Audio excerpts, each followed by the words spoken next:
बेटी ठाम ठोर धोरी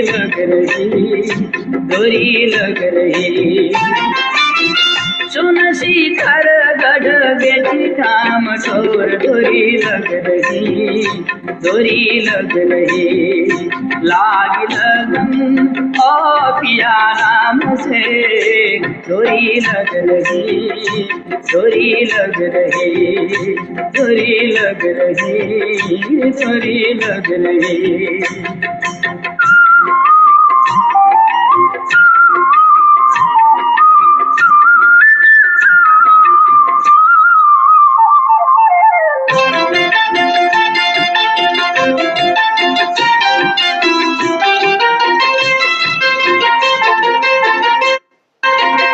इंगला पिंगला सुख मननार इंगला पिंगला सुख मननार त्रिकुटी मेल का खोल दो कमार धोरी लग रही त्रिकुटी मेल का खोल दो कमार धोरी लग रही लाग लगन ओ पिया राम से धोरी लग रही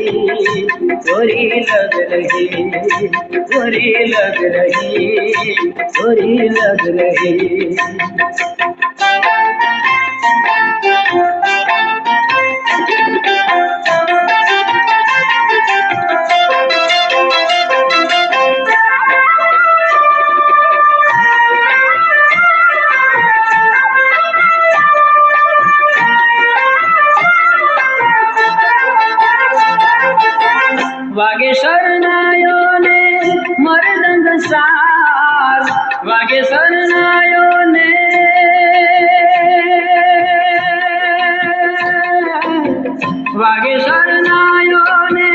मर्दंग सार सूरी नर मुनिवर देख लो दीदार धोरी लग रही सूरी नर मुनिवर देख लो दीदार धोरी लग रही लाग लगन ओ पिया राम से धोरी लग रही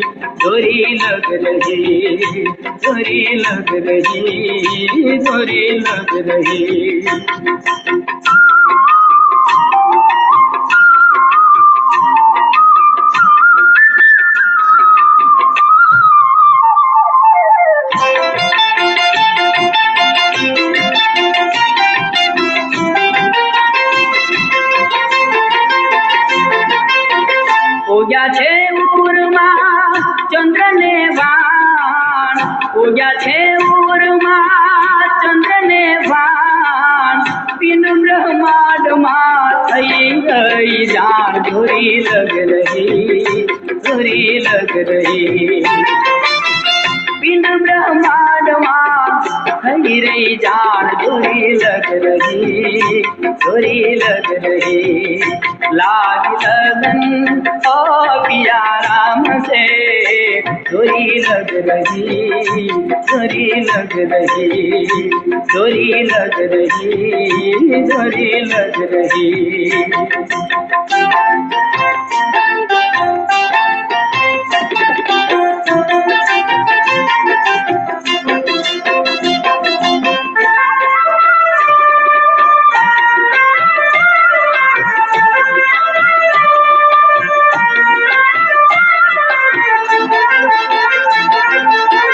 बोले रामानंद गुरु अलख अपार बोले रामानंद गुरु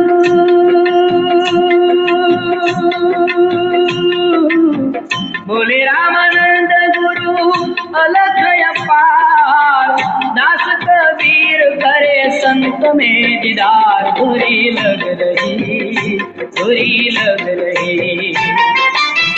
दास कबीर करे संत में दीदार धोरी लग रही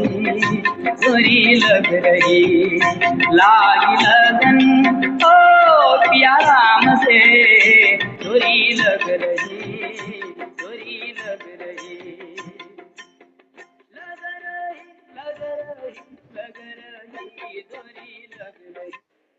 ओशो।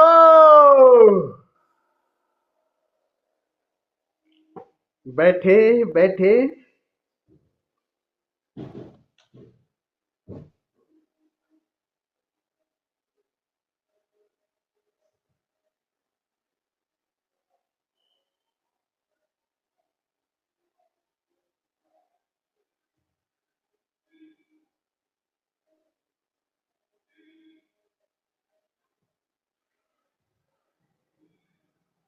शिव योग साधना शिविर के इस द्वितीय सत्र में आप सभी मित्रों का हृदय से स्वागत करता हूं। आप सभी को प्रणाम करता हूं। भगवान शिव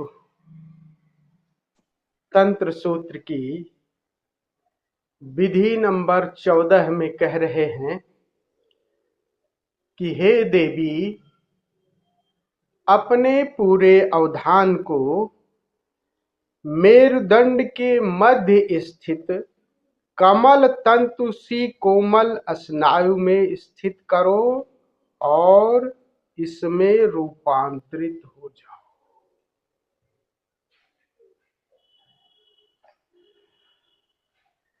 आप लोग ये दो शब्द सुने होंगे, नस और नाड़ी। नस नाड़ी सुना है?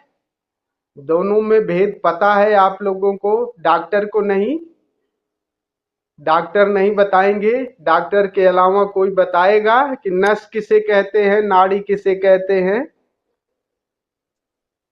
नाड़ी का आपका संबंध सीधे स्पाइनल कार्ड से है और नाड़ी योग की भाषा है, योग का है।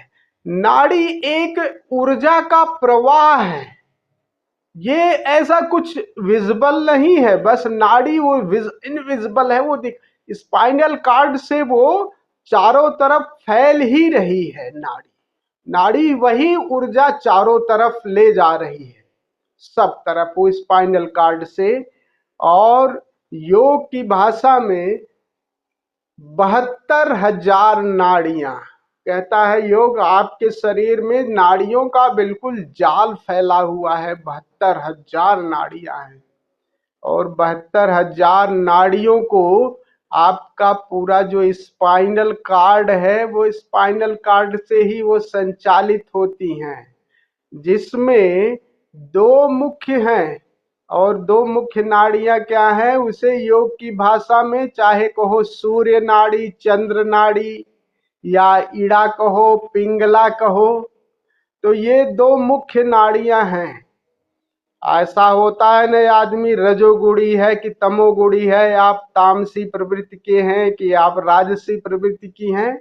ये दो नाड़ियां ही आपको निर्धारित करती हैं। और ये दो नाड़ियां आपके नासारंध्र से भी जुड़ी हुई हैं, ईड़ा और पिंगला। कभी कभी आपने देखा होगा ना कि एक नाक से श्वास चलती है और कभी दूसरे से उसका पहर चेंज हो जाता रहता है। तो जब बाईं नासिका से श्वास चलती है तो वो से चंद्र नाड़ी या ईड़ा नाड़ी कहते हैं, और दाईं नासिका से स्वर चलता है तो सूर्य नाड़ी या पिंगला कहते हैं। तो जितने आपके ऊर्जा वाले रजोगुणी काम है, अति कर्मठ जो काम है, वो आपके सूर्य स्वर में ज्यादा आसानी से हो सकते हैं। लड़ाई झगड़ा करना हो, मारपीट करना हो, कोई बहुत बड़ा काम करना हो, वो सूर्य स्वर से ज्यादा आसानी से हो जाता है। और चंद्र स्वर में आप शीतल है, वो आपको शांति का प्रतीक है, आपको नींद की तरफ ले जाएगा ये स्वर। इसी में पूरा जगत इसी स्वर में रहते हैं। आप किसी का एक ज्यादा होगा तो तमोगुणी हो जाएगा, किसी का एक ज्यादा हो जाएगा तो वो अति कर्मठ हो जाएगा।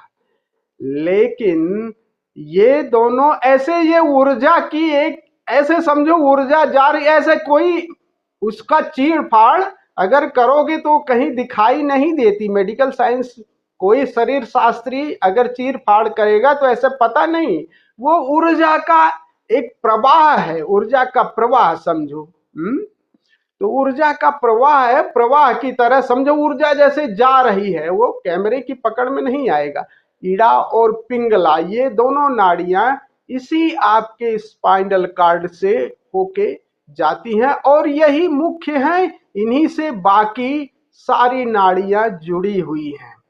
और यही जब दो नाड़ियां आपको संतुलन में आ जाए, बैलेंस में आ जाए, तो वो बीच में आ जाती हैं, दोनों मिलने लगती हैं। जैसे शिव पार्वती का संगम का चित्र देखा होगा ना आपने, वो प्रतीक है ऊर्जा का। इन और यांग, सूर्य और चंद्र का मिलन का एक प्रतीक है। गंगा यमुना संगम में गए होगे आपने, बीच में कभी देखा होगा कहाँ वो गंगा और यमुना का कैसे जल मिल रहा है। तो दोनों जब नाड़ियां मिक्स होती हैं तो वो तीसरा, यही योग का सारा प्रयास उस तीसरे पर जाने का है। इन दो में पूरा संसार रहता है, या तो तमोगुणी रहोगे या रजोगुणी रहोगे, लेकिन सारा प्रयास है योग का कि उस तीन में हम कैसे अपनी ऊर्जा को स्थिर कर दें। और तीसरे में, और तीसरी को कहते हैं सुषुम्ना। ये जब दोनों आपस में मिल जाती हैं, वहीं पे मिलती हैं, दोनों ऊर्जाएं आपस में मिलती हैं। और ऐसा नहीं मिलते हुए वो आपस में मिल जाएंगी, आपकी स्थिति ऐसी हो जाएगी। चैतन्य की अवस्था में, जब परम चैतन्य की अवस्था में जब होते हो, तो होश पे अगर काम करो, आप परम केवल होश का काम करो, तो आप जब परम चैतन्य की अवस्था में होगे तो वो शरीर अपने आप सुषुम्ना द्वार से ऊर्जा अपने आप प्रवाहित होने लगेगी। आप केवल होश का खूब प्रयोग करो, तो आप जैसे ही होश पे, गहरे होश में होगे, गहन होश में होगे, तो आपका जो प्रवाह होगा वो सुषुम्ना से होगा। इस पर पूरा विज्ञान है स्वर का, लेकिन अध्यात्म का, धर्म का सारा प्रयास है कि वो सुषुम्ना से हमारा कैसे प्रवाह शुरू हो जाए। और ये प्रवाह खूब उस चैतन्य की दशा में योगियों ने भीतर देखा है। वो भीतर देखा कि अरे ये जो जो नाड़ियां हैं दोनों मिल रही हैं और मिल करके वो बीच में प्रवाहित हो रही, बीच में। और फिर इसका फिर योगियों ने उसी को शिव कह रहे हैं कि तुम सीधे होश का काम नहीं कर सकते, तुम शरीरवादी हो, तो ये काम कर लो ना। तुम अगर कल्पनाशील हो, शरीरवादी हो और सीधे अगर होश पे नहीं काम कर रहे हो, तुम्हारा सुषुम्ना से प्रवाह अगर हो जाए तो तुम स्वतः ही चैतन्य हो जाओगे, चैतन्य हो जाओगे। या चैतन्य पे काम करो, दोनों बातें ठीक है। मन और शरीर दो अलग अलग नहीं है, साइकोसोमेटिक है सब चैतन्य। और तीनों, दोनों को तीसरा वो चैतन्य मालिक है। तो सीधे चैतन्य पे, मन पे काम करो या शरीर पे विचारों से काम करो। विचार देखते देखते निर्विचारता जैसे घटित होगी, वैसे देखोगे सुषुम्ना में प्रवाह हो जाता है। अति शरीरवादी हो, कोई जरूरत नहीं मन पे, चेतन पे सीधे काम करने की। तुम कह रहे हैं शिव बस यही काम करो। तुम थोड़े से अगर कल्पनाशील हो और बस शरीरवादी हो, आत्मा परमात्मा की सब चेतना की सब बात छोड़ो, बस ये टेक्निक फॉलो करो, तो शिव इसमें विधि दे रहे हैं। और विधि क्या कह रहे हैं? अगर ये स्त्रीण प्रधान थोड़े से जो कल्पनाशील है, जो ऐसे कर सके कल्पना, उनके लिए बड़ी कारगर विधि है। और ये कल्पना कर सको, और कह रहे हैं, क्या कह रहे हैं कि अपने पूरे ध्यान को तुम शरीर का जो मेरुदंड वाला हिस्सा है, मेरुदंड का स्पाइनल, उस पर पूरा ध्यान स्थिर करो। और अवधान जहां लगाओगे, आप देखो चेतना की ऊर्जा अपने आप वहीं प्रवाहित होने लगती है, वो ऊर्जा से भरने लगता है।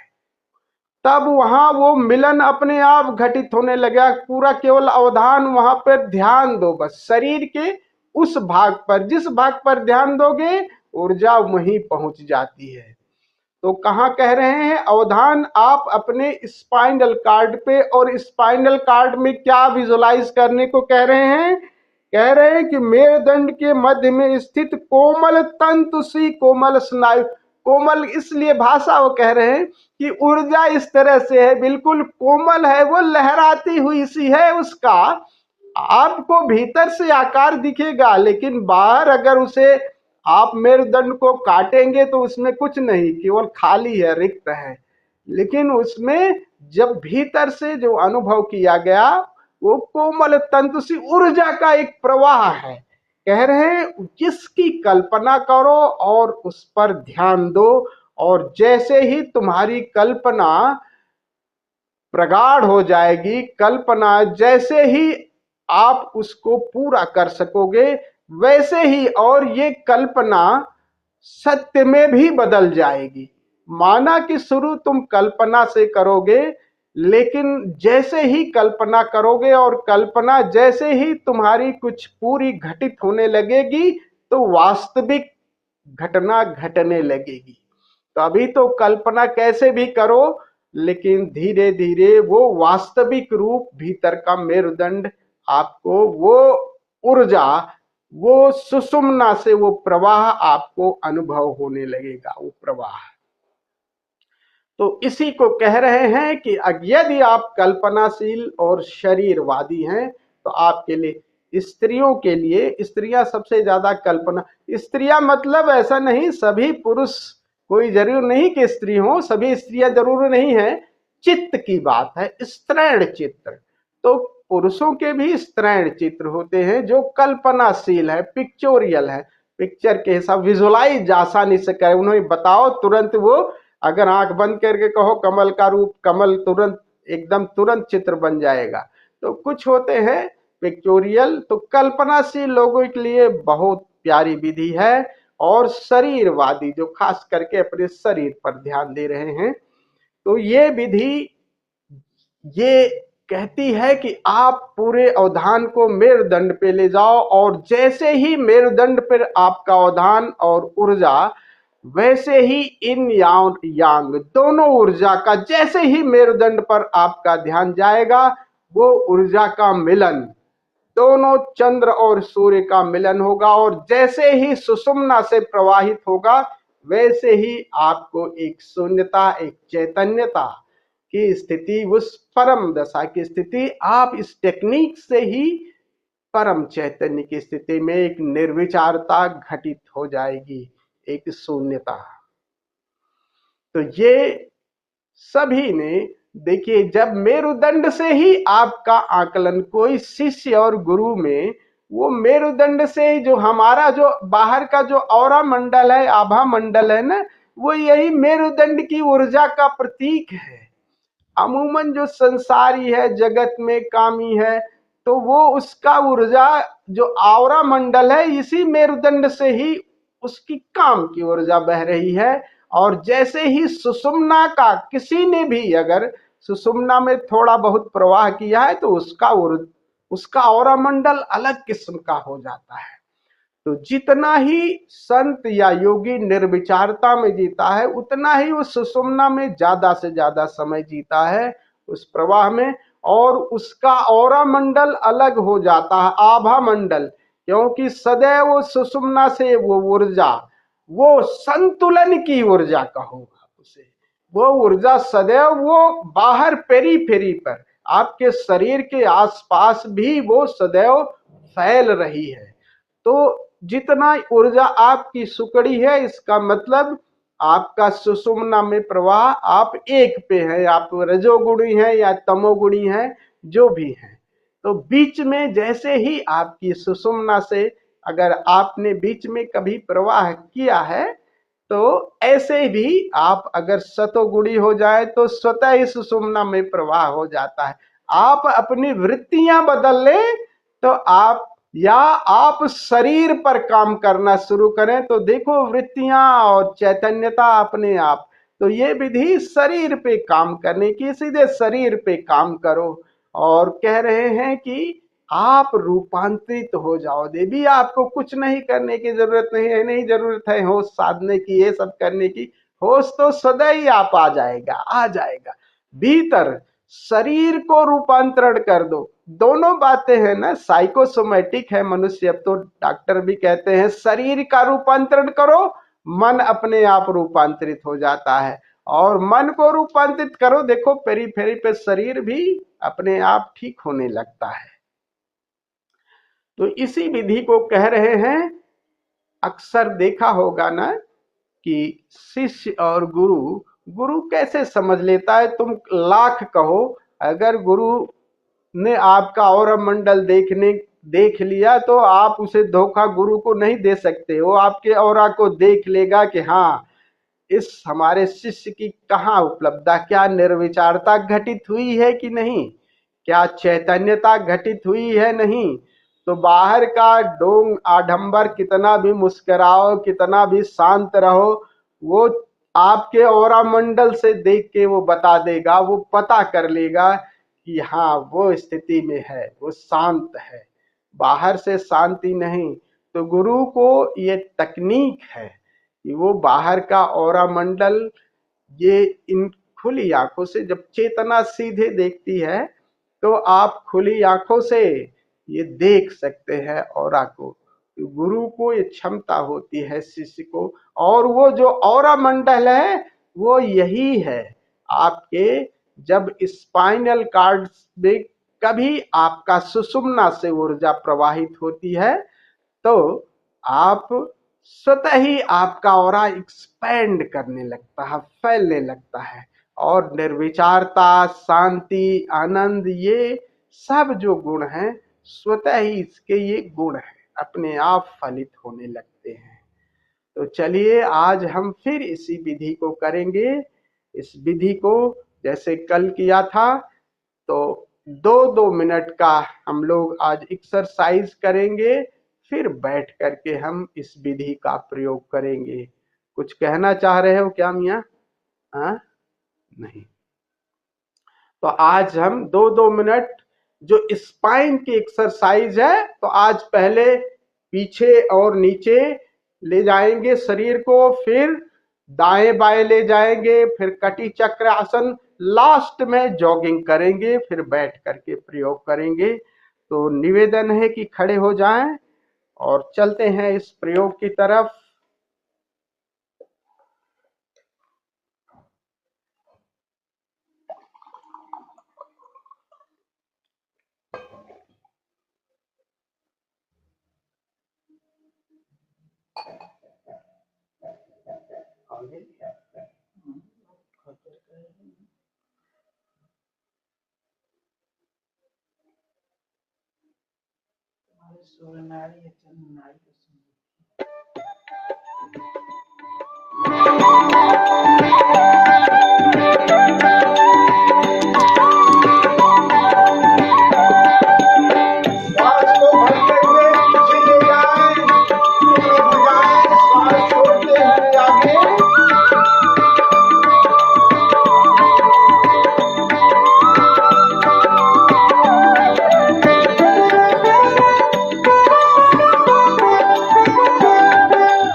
कमर पर हाथ रखे, गहरी श्वास के साथ कमर को क्लॉकवाइज घुमाएं।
प्रकाश बुझा दे, बैठ जाएं, पूरा अंधेरा कर ले। ऊर्जा जग गई है, अभी श्वास तेज है।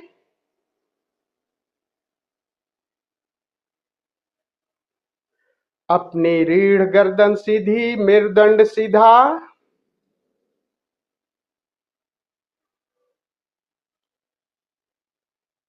यात्रा अब भीतर करनी है, इसलिए बाहर से सारी इंद्रियों के द्वार सिकोड़ लें। चाहे तो आंख पर पट्टी बांध लें, ईयर प्लग एक कान में लगाएं, एक कान खुला छोड़ें, या इस तरह से लगाएं ताकि मेरी आवाज आपको सुनाई दे।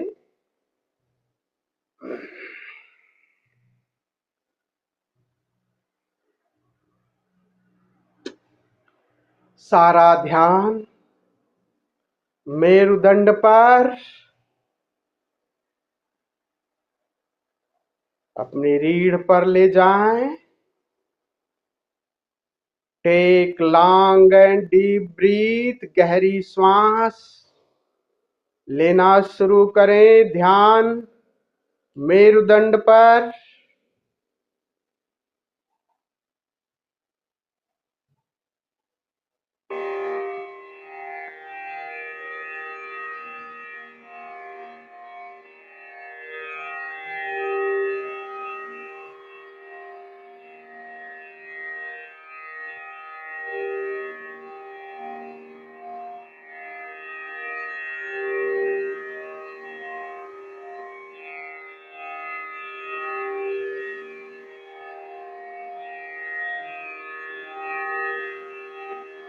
ये श्वास मानो मेरुदंड से नीचे तक जा रही है और श्वास इसी मेरुदंड से, रीढ़ से होती हुई बाहर आ रही है। मानो ये मेरुदंड ही श्वास ले रहा है।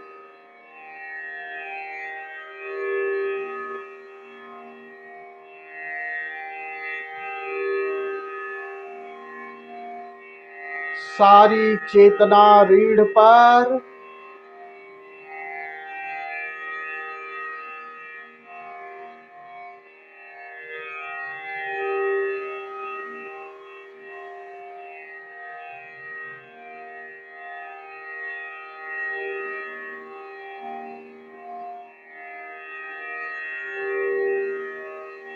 मेरुदंड इस रीढ़ के भीतर, बाहर हड्डियों का ढांचा, बीच में खाली स्थान। वहां से हवा भीतर जा रही है और वहीं से बाहर जा रही है।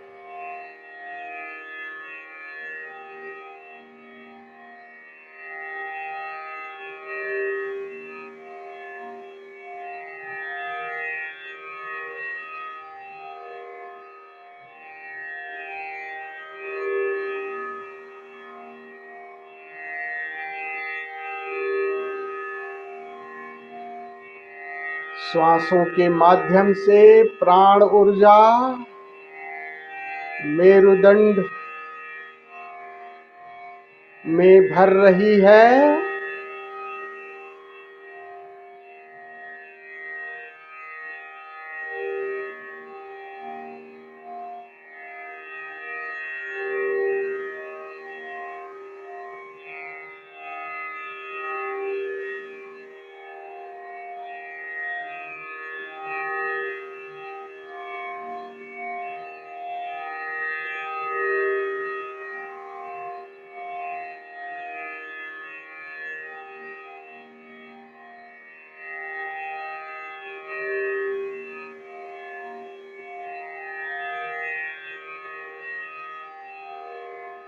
ये मेरुदंड एक सिल्वर रज्जु की तरह अनुभव में आने लगा।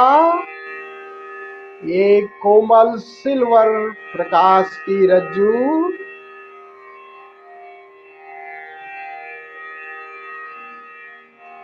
कल्पना करें,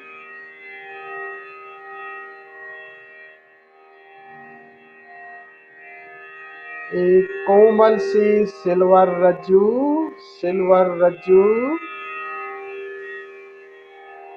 जो नीचे से ऊपर सिर तक जा रही है, सिर के ऊपरी भाग तक। ये सिर उसी का विस्तार है।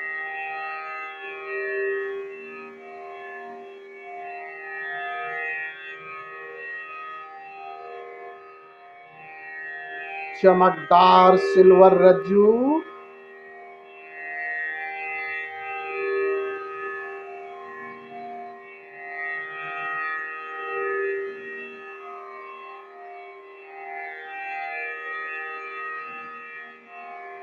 इससे ऊर्जा ऊपर की तरफ दी जा रही है, सिर के ऊपरी भाग में।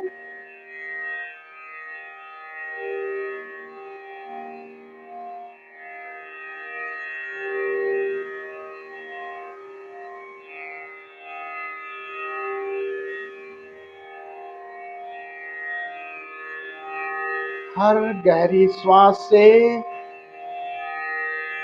ये सिल्वर रज्जु और चमकदार और चौड़ी होती जा रही है।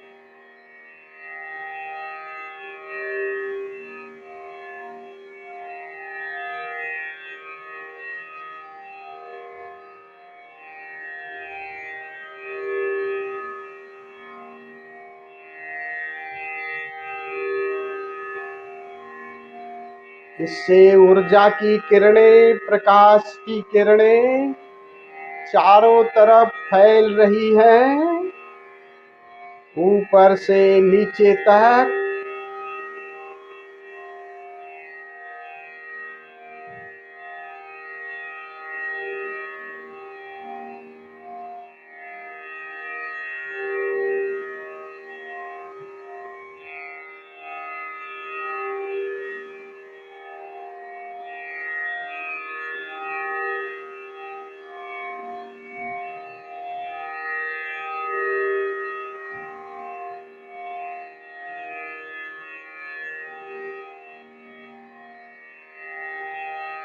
अब श्वास से भी ध्यान हटा लें, श्वास को सामान्य हो जाने दें। Now lie down in शवासना, shavasana में लेट जाएं।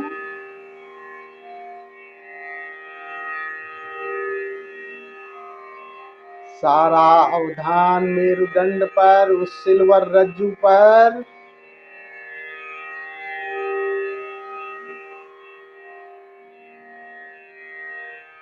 कल्पना करें कि उससे सिल्वर रज्जु से प्रकाश की किरणें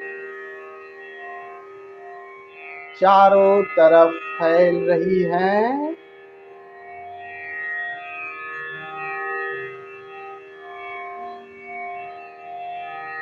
बी रिलैक्स।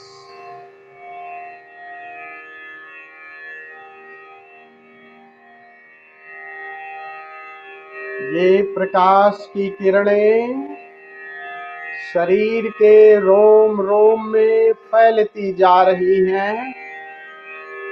ऊपर सिर,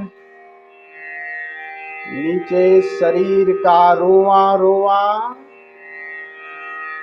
पांव से लेकर सिर तक इस रज्जु से प्रकाश फैल रहा है।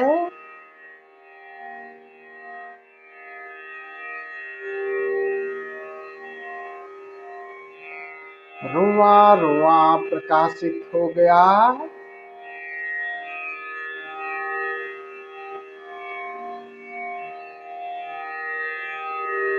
प्रकाश के इस अतिरेक में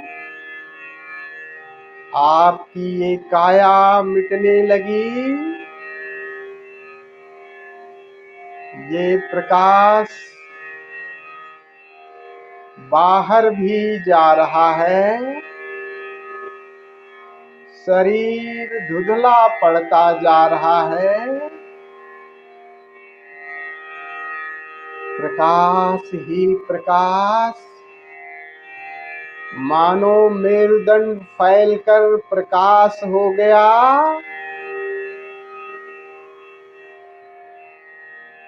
आप प्रकाश ही हो गए।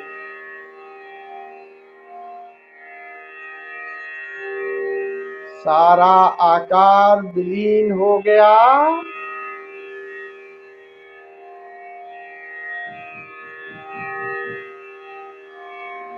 निराकार, कोई आकार नहीं। ये प्रकाश सभी आकारों को अपने में समेटता जा रहा है, फैलता जा रहा है, असीम है। मानो आप फैलकर आकाश ही हो।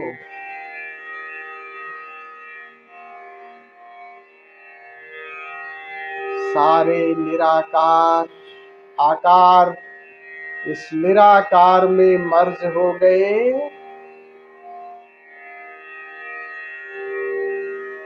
ये निराकार जो प्रकाश से ओतप्रोत है,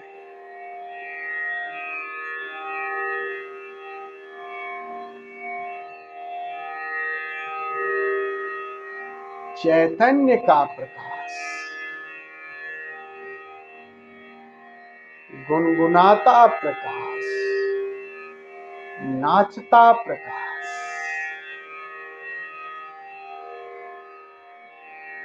मानो कृष्ण के हाथ में बांसुरी, शून्य का प्रकाश कहो।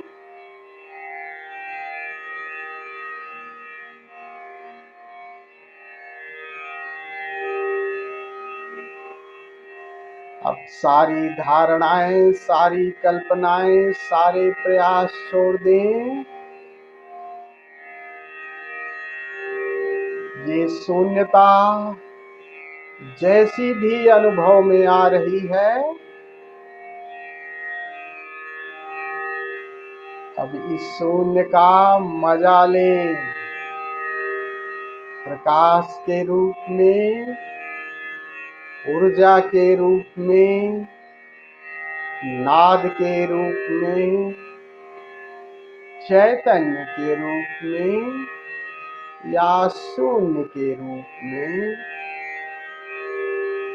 इस असीम शून्य की गहराई में गहरे उतरते जाएं। और गहरे, और गहरे, मिट जा। जय ओशो।